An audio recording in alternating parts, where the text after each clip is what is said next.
Hey guys, welcome back.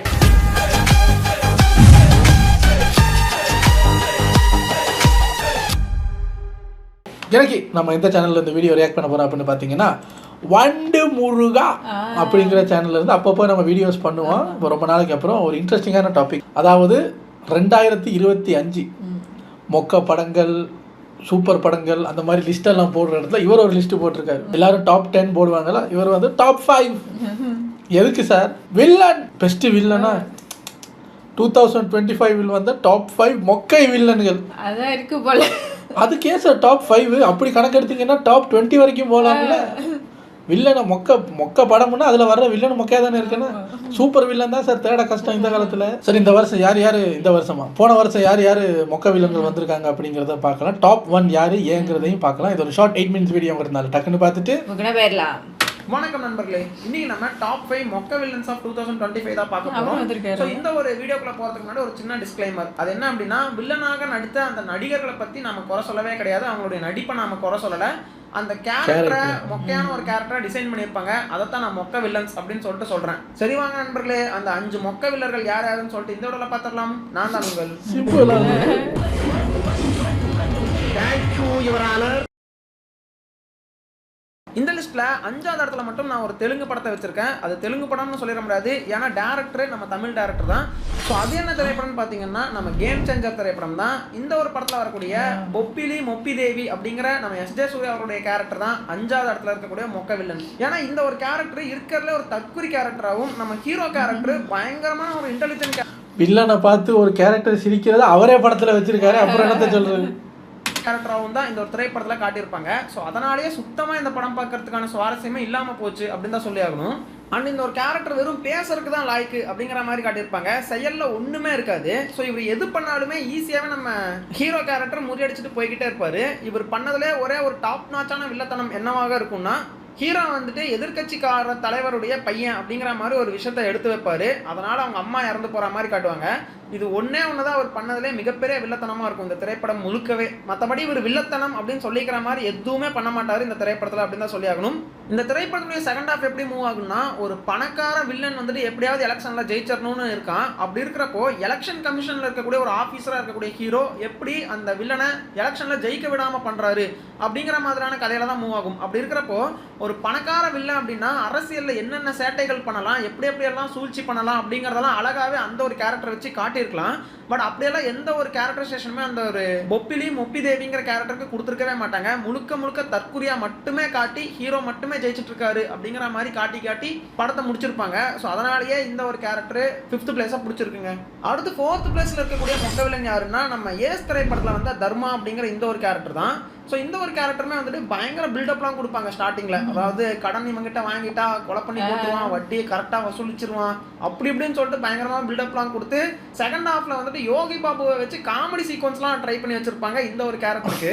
So ஒரு பயங்கரமான வில்லனா இன்ட்ரோ பண்ணி ஒரு டம்மி பீஸா முடிச்சு விட்டுருப்பாங்க இந்த திரைப்படத்தில் அப்படின்னு தான் சொல்லி ஆகணும். ஆக்சுவலாக இந்த திரைப்படத்துடைய ஒரிஜினல் வில்லன் வந்துட்டு ராஜதுரை அப்படிங்கிற இந்த ஒரு கேரக்டர் தான். ஸோ நம்ம பப்ளு அவர்கள் நடிச்சிருப்பாங்க. ஸோ அந்த ஒரு கேரக்டருக்கு கூட ஏதோ கொஞ்சம் நஞ்ச வில்லத்தனத்தை கொடுத்துருப்பாங்க. பட் இந்த தர்மா அப்படிங்கிற செகண்ட் வில்லனுக்கு வந்து பாத்தீங்கன்னா சுத்தமாவே எந்த ஒரு வில்லத்தனமும் இருக்காது. அண்ட் ஸ்கிரீன் பிரசன்ஸ்மே இந்த ஒரு கேரக்டருக்கு ரொம்ப கம்மியா தான் இருக்கும். அண்ட் இவர் பண்ண வில்லத்தனம் அப்படின்னு சொல்லி பார்த்தோம்னா சும்மா மிரட்டுறது தான். நான் உன்னை கொன்னுடுவேன் மிரட்டுறது மட்டுமா தான் இருக்குமே தவிர மற்றபடி நம்ம விஜய் சேதுபதி அவர்களுடைய ட்ரிக்ல ஈஸியாவே இவர் வந்து மாட்டிக்கிற மாதிரி தான் காட்டுவாங்க. அதனாலேயே இவருமே ஒரு மொக்க வில்லனாக கருதப்படுகிறார். அடுத்து 3rd பிளேஸ்ல இருக்கக்கூடிய இந்த படம் இப்போ நீங்கள் சொல்லும்போது அப்படி இருக்கு, பார்த்த ஞாபகமே வர மாட்டேங்குது. ஆனால் பார்த்தோம் கொஞ்ச நேரத்துக்கு அப்புறம் தான் ஆனால் நம்ம மலேசியாவில் எடுத்த படம் நம்ம வர பார்த்தோமே அப்படின்னு கொஞ்சம் நீங்கள் படத்தில் பேசிக்கிட்டே போறீங்க. இருங்க சார், முதல் வில்லனெல்லாம் இருக்கட்டும், இது என்ன படம்னே தெரியலையா? அப்புறம் தான் ஓ ரைட் இந்த படமா? நம்ம மறந்து போன படங்கள் எவ்வளோ இருக்கும். டாப் 5 மறந்து போன வில்லர்கள்னு ஒரு டாபிக் பண்ணலாம் போல இருக்கே. பல பேரும் ஞாபகம் வர மாட்டேங்குது. வில்லன் யாருன்னு கேட்டீங்கன்னா, இவர் ஒருத்தர் இல்ல, 2 பேரு. குட் பை அக்லி திரைப்படத்துல வந்து ஜிம்மி அண்ட் ஜாமி அப்படிங்கிற அந்த 2 பேர் தான் 3rd பிளேஸ் இருக்கக்கூடிய மொக்க வில்லர்கள். ப்ரோ என்ன ப்ரோ சொல்ற, இவங்களுடைய கேரக்டர் நல்லா ஃபன்னா ஒரு மாதிரி ஜாலியா கிரியேட் பண்ணியிருப்பாங்க, நல்லா இருக்குமே ப்ரோ அப்படின்னு சொல்லி கேட்டீங்கன்னா, ஆக்சுவலா இந்த படமே வெறும் ஏகேங்கிற ஒரு திரைப்படம் மட்டும்தான். அஜித் குமார் அவர்களுக்காக மட்டுமே உருவாக்கப்பட்ட திரைப்படம்.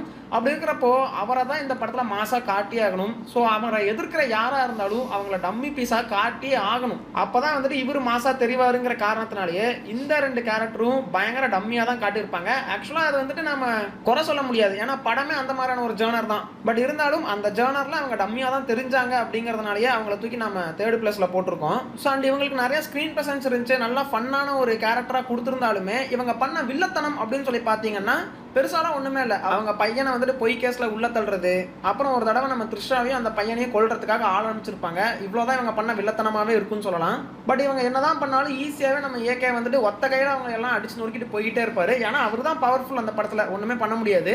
ஏகேவை திணறடிக்கிற அளவுக்கான வில்லர்களாக இவங்க 2 பேரை காட்டியிருந்தாங்கன்னா பயங்கர சூப்பராக இருந்திருக்கும். ஆனால் அப்படி காட்டினா ஏகேவுடைய ரேஞ்சு குறைஞ்சிரும் அப்படிங்கிற காரணத்துக்காக ஏகே போடுற பிளானுக்கெல்லாம் இவங்க அடி வாங்கி சாகிற மாதிரியான ஒரு வில்லர்களாகவே இவங்களை காட்டினதுனாலேயே இவங்களுமே ஒரு டம்மி வில்லர்கள், மொக்க வில்லர்கள்.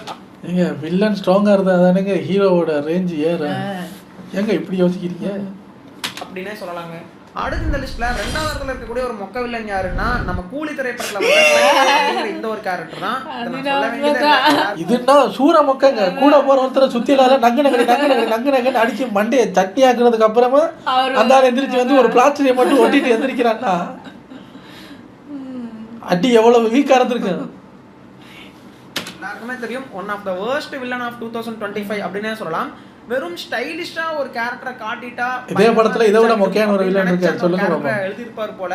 சோ ஸ்டைலிஷா மட்டும் தான் காட்டியிருப்பாங்களே தவிர அந்த ஒரு கேரக்டருக்கு ஒரு இஷ்டமே இருக்காது அப்படின்னு தான் சொல்லி ஆகணும். ஸோ ஒரு இல்லீகல் பிஸ்னஸ் பண்ற மாதிரி காட்டுவாங்க. ஒரு ஸ்மக்லிங் இருக்கும், அப்புறம் அந்த ஹார்ட் எல்லாம் கடத்தி வெளிநாட்டுக்கு விற்கிறது, இந்த மாதிரியான ஒரு இல்லீகல் பிஸ்னஸ் இவர் பண்ணிருப்பாரே தவிர இவர் ஹீரோக்கு ஏதாவது ஒரு குடைச்சல் கொடுத்தாரா அப்படின்னு பாத்தீங்கன்னா கிடையவே கிடையாது. ஆக்சுவலா இவர் ஹீரோ அப்படிங்கிற விஷயத்தையே அவர் மறந்துதான் இருப்பாரு. ஏன்னா அப்பனை கொன்ன ஒருத்தனை வந்துட்டு மறந்த ஒரு தற்கொலை வில்லனா தான் நம்ம சைமனை காட்டியிருப்பாங்க. சரி அது கூட விடுங்க, அவர் மறந்துட்டாருன்னு வச்சுப்போம். ஆனா எந்த மொமெண்ட்ல இவன் தான் நம்ம கம்பெனிக்குள்ள பூந்து எல்லாம் பண்ணிட்டு இருக்காங்கிற விஷயம் தெரியுதோ அந்த மொமெண்ட்லேயே வந்துட்டு நம்ம ஹீரோ வந்து வில்லனை போட்டு தள்ளிடுற மாதிரி காட்டுவாங்க. ஸோ இவர் எதுவுமே பண்ண மாட்டாரு, எனக்கு மேல ஒருத்தன் வருவான் அப்படின்னு சொல்லிட்டு இவர் செத்து போற மாதிரி தான் காட்டுவாங்களே தவிர இவர் எந்த ஒரு வில்லனிசத்தையும் இவருக்கு மேல ஒருத்தர் வருவாரு, அவரு எந்த ஒரு வெங்காயத்தையும் புடுங்கிருக்க மாட்டாரு. பட் அவர் கூட கேமியோ வில்லன் அப்படின்னு சொல்லிட்டு நம்ம விட்டுறலாம். பட் இவர் இந்த படத்துல மெயின் வில்லனா இருந்துமே எந்த ஒரு ஆணியும் புடுங்காம தான் இருந்திருப்பாருன்னே சொல்லலாம். அடுத்து ஃபர்ஸ்ட் பிளேஸ்ல இருக்கக்கூடிய மொக்க வில்லன் யாருன்னு கேட்டீங்கன்னா தக் லைஃப் திரைப்படத்துல வந்து நம்ம அமரன் கேரக்டர் தான், அதாவது நம்ம சிலம்பரசன் அவர்கள் தான். என்ன ப்ரோ இவர் தான் வில்லனா இந்த படத்துல அப்படின்னு கேட்டீங்கன்னா ஆக்சுவலா இவர் தான் வந்துட்டு ப்ராப்பரான ஒரு வில்லன். கூட இருக்கிறவங்க மற்றவங்க எல்லாம் வந்துட்டு துரோகம் பண்ணுவாங்க ஹீரோக்கு, அவங்களாம் அக்லி கேரக்டர்ஸ். பட் இவர் வந்துட்டு பாத்தீங்கன்னா துரோகம் எல்லாம் பண்ண மாட்டாரு, கூட இருக்கிறவங்களால பிரெயின் வாஷ் பண்ணப்பட்டு ஹீரோக்கு எதிராக இருக்கக்கூடிய ஒரு வில்லனா மாறி நிற்பாரு நம்ம சிலம்பரசன் அவர்கள். இவர் தான் ஆக்சுவல் மெயின் வில்லன் அப்படின்னே சொல்லலாம். ஸோ இந்த ஒரு திரைப்படத்துல இந்த கேரக்டருக்கான ஆர்க் நல்லா தான் இருக்கும். எப்படின்னா ஸ்டார்டிங்ல வந்துட்டு ஒரு சின்ன பையனா பிறந்து சக்திவேல் கிட்டேயே வளர்ந்து அவருடைய விசுவாசியா நல்லபடியா வளர்ந்து ஒரு கட்டத்துல அவருடைய அப்பாவை இவர் தான் கொன்னாருங்கிற விஷயம் தெரிஞ்சு ஒரு செகண்ட் ஹீரோ ரேஞ்சுக்கு அவரை காட்டி அதுக்கப்புறம் ஒரு வில்லத்தனத்தை உள்ள புகுத்திக்கிட்டு ஒரு குட் கேரக்டரா இருந்தவர் அப்படியே ஆப்போசிட்டா பேட் கேரக்டரா திரும்பி அதுக்கப்புறம் அவர் உண்மையெல்லாம் தெரிஞ்சு திருந்த வேண்டிய நேரத்துல அவர் சாகிற மாதிரி காட்டுவாங்க. ஆக்சுவலா இந்த சிலம்பரசன் கேரக்டருக்கான ஆர்க் வந்துட்டு ரொம்ப சூப்பராகவே இருக்கும் இந்த படத்துல. இருந்தாலுமே ஒரு தற்குறி வில்லனா இந்த திரைப்படத்துல காட்டியிருப்பாங்க அப்படின்னு சொல்லலாம். அது எந்த இடத்துல அப்படின்னா சக்திவேலை கொல்றதுக்காக இமயமலைக்கு எங்கேயோ கூட்டிட்டு போவாங்க, அங்கிருந்த சக்திவேலை தள்ளி விட்டுட்டு மட்டுமே இவர் வந்திருப்பாரு. அவன் செத்துட்டானா இல்லையா அப்படின்னு கூட இவங்க யாரும் பார்த்துருக்க மாட்டாங்க, கீழே இறங்கி போய் அந்த டெட் பாடியை கூட இவங்க பார்த்துருக்க மாட்டாங்க. அப்படிப்பட்ட தற்கூரி வில்லர் கூட்டமாகத்தான் இந்த ஒரு கூட்டத்தை காட்டியிருப்பாங்க. அதனாலேயே வந்துட்டு இவங்களை தூக்கி நான் ஃபர்ஸ்ட் பிளேஸ்ல வைக்கிறதுக்கு தயங்கவே இல்லை. இந்த லிஸ்ட்ல வந்த மற்ற வில்லர்ஸ் எல்லாம் ஹீரோவை கொல்லணும்னு ட்ரை பண்ணுவாங்க, இல்லை ஹீரோவை தோக்கடிக்கணும்னு ட்ரை பண்ணுவாங்க. பட் அவங்கெல்லாம் வந்துட்டு ஃபுல் முயற்சியை கொடுத்து ட்ரை பண்ணி தோத்து போவாங்க மற்ற வில்லர்கள்.